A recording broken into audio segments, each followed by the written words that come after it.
The Bible in a Year podcast. It is one of the most popular podcasts in the entire world. We recently spoke with the host, Father Mike Schmitz. In part one, he told us why he started the podcast.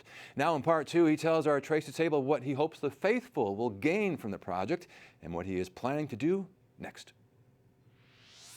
Obviously, again, as I mentioned before, this is really resonating with folks out there. I mean, you get nearly 500,000 downloads per day. That's absolutely incredible and really shows the impact that you're having in people's lives.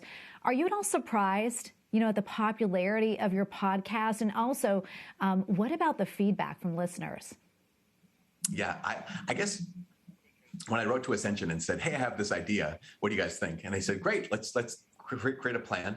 And so we built it around the Great Adventure Bible timeline that Jeff Cavins had come up with. I thought, I hope people listen.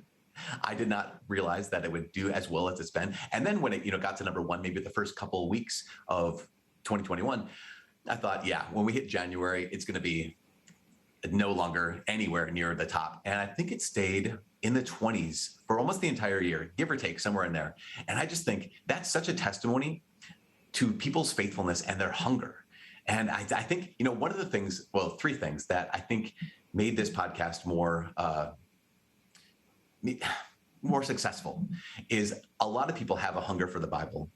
I think a lot of people are drawn to what is that message that the Lord wants to speak to me, but it's difficult and they get lost. And so I think the three gifts of this particular podcast is we have three things. One is it's easy. You just press play. Like every morning it shows up, you press play and listen. As you're brushing your teeth, as you're driving to work, as you're, your prayer time, whatever it is, just press play. Super simple. The second thing is there's a map, and the map is, again, Jeff's Great Adventure Bible timeline. And so we're going to follow the narrative story and you're not going to get lost. But because third, there's a guide. And I think that having some commentary at the end of every day, just trying to say, okay, here's the context that of what we just heard. And here's how maybe we can try to understand this. I think those three things, you just press play, you have a map and you have a guide.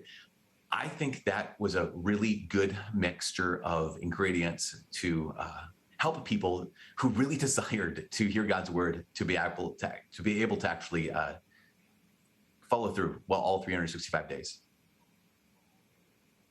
Yeah, and you can do it at any time and kind of at your leisure in the morning, afternoon, maybe at bedtime. So that's what really makes it so great. What's next for you, Father? And what's next? Another podcast, possibly? Well, possibly. I have a day job. That day job is I'm a priest of the Diocese of Duluth, Minnesota, and I work on a college campus right across the street from me here. And so I'm a chaplain there, and I'm director of youth ministry for our diocese. And so that stuff has been consistent, and it's been a great grace to be able to share this with our students.